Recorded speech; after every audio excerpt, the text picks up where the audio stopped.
Bonjour à toutes et à tous, bienvenue dans le bonus de la fabrique avec Juliette Arnaud. Bonjour Juliette. Bonjour Ramzy. Et avec Mathilde Warnier. Bonjour Mathilde. Salut. Bonjour Mathilde. Wow, l'enthousiasme. Salut. Voilà. Mathilde est au parloir. Et donc on en est au bonus. Et donc je vais poser la question rituelle du bonus. C'est ça Ramzy que tu voulais que je fasse ? Oui, tout à fait.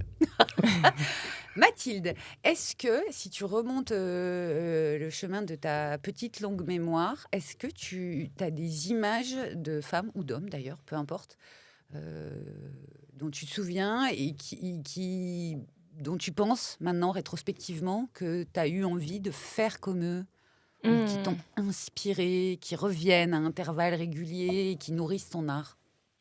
Louis de Funès dans Les Gendarmes ? Beaucoup. Beaucoup. Évidemment. J'y pense énormément. C'est-à-dire que toutes les pas qui Mais ont fait ma vie. on voit bien l'affiliation quand on vous voit jouer. Ouais, Sim aussi.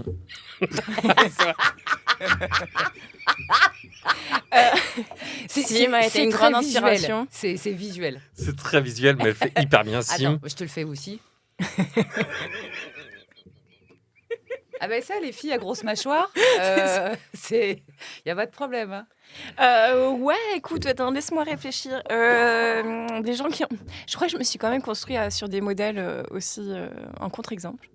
Je crois qu'il y a aussi des personnes que je voulais absolument pas être. Ah oui, mais tu avais commencé, tu nous avais dit « je ne veux pas travailler dans un bureau ». Oui. Mais moi, par exemple, j'ai mis très longtemps à formuler ce truc-là, mais toi, tu l'as senti très tôt. Ah ouais. Donc en fait, tu as évolué aussi en faisant des tris par les contres. Donc alors, par exemple, quel personnage en contre tu t'es dit « je ne serais pas Sim ». Attends, j'essaie de pas dire des noms. Non, mais des tu peux dire personnes un archétype. de ma famille, par exemple. Oui, alors on va pas dire de nom. Non, D'accord. mais des personnes aussi qui... Enfin, je sais pas. Bon, je parlais de personnes positives. Non, Anna Karina, elle m'a beaucoup inspirée dans toute mon adolescence. C'est-à-dire que c'était un personnage qui racontait des histoires, mais qui était touchante. C'est-à-dire qu'effectivement, elle avait une sensualité, mais comme Jeanne Moreau aussi, mais qui était aussi assez drôle. Je trouvais qu'Anna Karina, elle avait quelque chose d'assez libre, tu vois, même si c'était pas le cas dans sa vie. Mais elle incarnait, en tout cas, la caméra l'aimait beaucoup, parce qu'elle montrait cette partie de liberté qu'elle offrait aux spectateurs, je crois. Il y a un autre truc qu'elles ont en commun, Anna Karina et Jeanne Moreau. Jeanne Moreau, en plus de générations sensiblement les mêmes. À mes yeux, en tout cas, il y a quelque chose de très mélancolique dans leur regard. Oui, c'est juste. Mais tu sens qu'il s'est passé... Il y a des fractures, et je crois c'est aussi ça que j'aime chez ces femmes-là. Même quand tu les entends en interview, Jeanne Moreau peut-être un peu moins, parce elle s'est construite dans le dur, je crois. Ou Anna Karina, elle mentait pas. Tu vois, je trouve qu'elle ment pas, elle a une vraie sincérité, et ça se voit aussi à l'écran. On est dans un monde où j'en reparle encore, où on fait que mentir, tu vois. Et ça devient très angoissant pour quelqu'un qui aime la vérité ou l'authenticité, tu vois. Donc oui, je crois que j'ai fait des pas vers elle, ou peut-être à un moment donné, c'était peut-être un peu trop. Tu vois, même je me vois à l'âge de 20 ans, où je la prenais comme une sorte de grande sœur choisie, quoi. Et ça m'a beaucoup inspirée. Je pense François Sagan aussi, dans l'idée de la vitesse, de la jeunesse, tu vois, dans Donc, un truc... du danger aussi. Oui, je crois, et c'est peut-être un contre-exemple aussi, tu vois. Bah, c'est le truc avec Sagan, c'est que c'est à la fois quelqu'un de très réconfortant et de très, très inquiétant quand tu... Je sais pas, toi, à quel âge tu l'as... Bah, c'était vraiment genre de mes 18 ans à toute ma vingtaine. Oui, c'est-à-dire l'âge le plus dangereux. L'endroit où tu as envie de vitesse, où tu as envie, en tout cas, que les choses, elles se déroulent. Donc, et qui crée de la frustration. Ma thérapie m'a beaucoup aidée. Le temps a son temps, tu vois. Je veux dire, on peut pas aller plus vite que la musique, ou en tout cas, il faut se laisser... faut se lâcher la grappe à un moment donné, tu vois.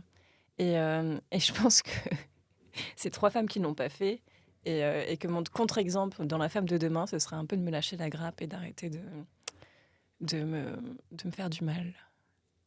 Bisous. Non, mais je veux dire intellectuellement, tu vois. C'est-à-dire qu'il y a une sorte de truc où quand tu es face à toi, tu fais des... Je sais pas comment tu le vois. Mais en tout cas, quand moi j'aborde des personnages, c'est aussi j'y vais avec toute la sincérité de ce que j'ai là. Donc ça me m'ouvre des choses, ça décortique des choses, mais ça peut réouvrir aussi des plaies qui étaient là. Mais où tu peux les refermer. Je veux dire, je sais pas comment expliquer, mais en tout cas, un abcès, non, un aspect psychologique que j'aime avoir avec le cinéma, ou en tout cas le cinéma. Et ça me permet aussi de me lâcher la grappe. Est-ce qu'aujourd'hui, tu regardes beaucoup de cinéma? Ouais, mais beaucoup moins. À un moment donné, c'était tout le temps. C'est-à-dire que chaque jour, je voyais 2 films. Donc c'était... j'ai même oublié tous les films. Enfin, j'ai oublié les noms des films. Donc parfois, je me retrouve à revoir les films, à me dire, mais putain, tu es au milieu, je l'ai déjà vu.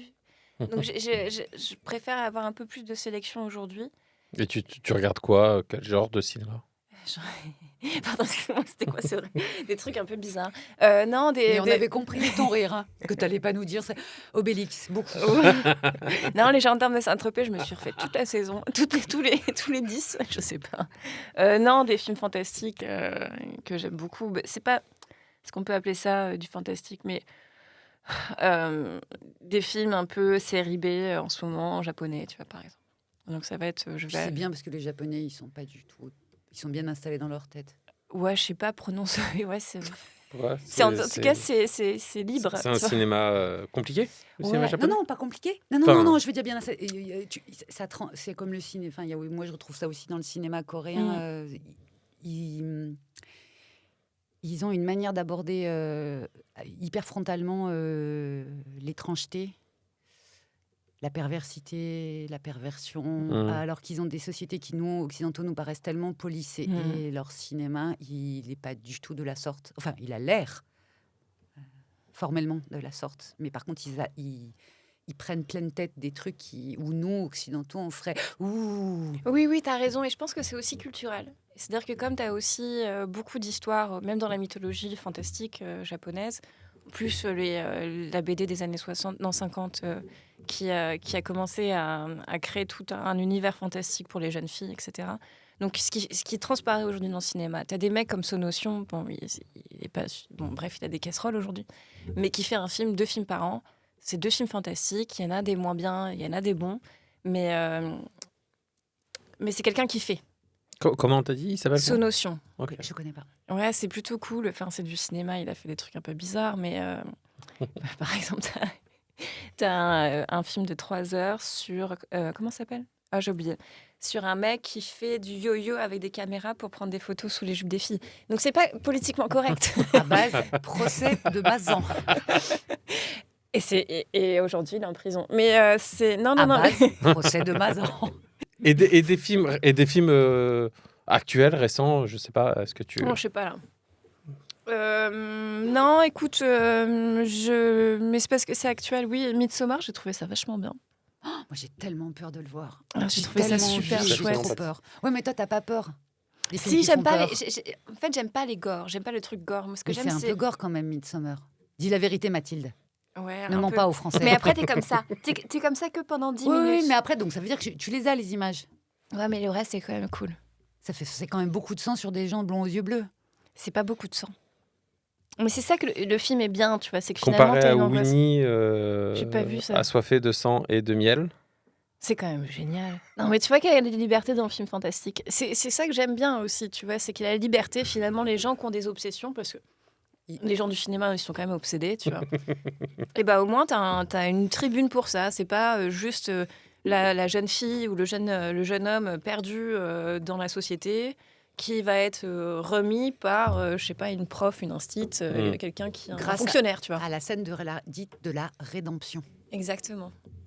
Mais après, il va fêter Noël dans sa famille. Ce film, moi j'ai vu 20 minutes parce que j'ai pas tenu plus longtemps, mais oui. Ça faisait peur, non?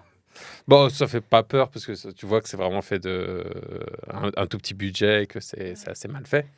Mais l'idée, je la trouve c'est dingue, génial que ça existe. dingue comme idée. Vraiment.